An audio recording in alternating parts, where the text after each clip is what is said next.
Sa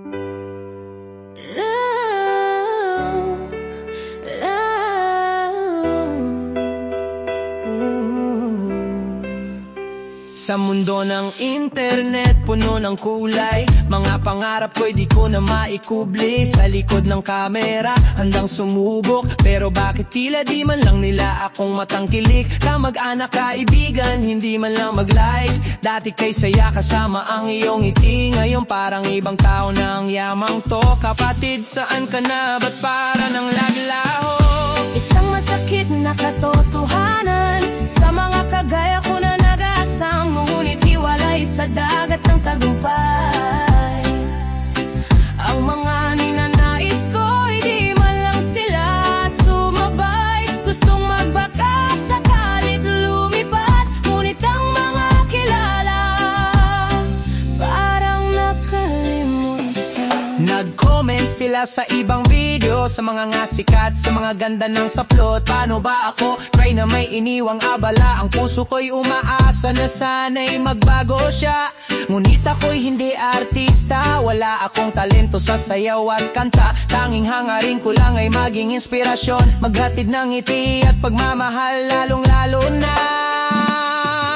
Isang masakit na katotohanan, sa mga kagaya ko na nag-aasam, ngunit hiwalay sa dagat ng tagumpay.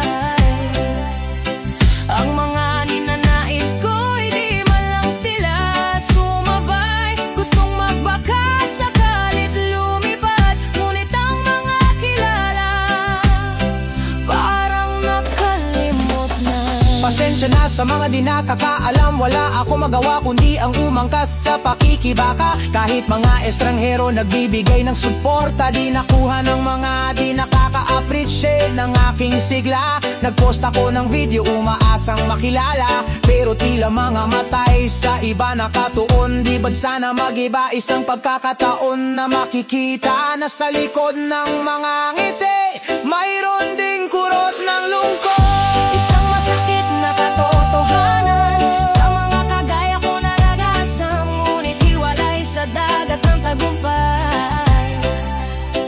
Ang mga ninanais ko, di man lang sila sumabay. Gustong magbaka sakalit lumipat, ngunit ang mga kilala parang nakalimutan. Isang araw, ako'y magiging sikat sa mga hindi nakatulong, nandyan pa rin sa likod. Ngunit pag ako'y nakilala, mabait pa rin kahit masakit. Patuloy pa din ang aking mga pangarap, kung sakali sana'y magsama-sama. Isang masakit na katotohanan, pero patuloy sa laban.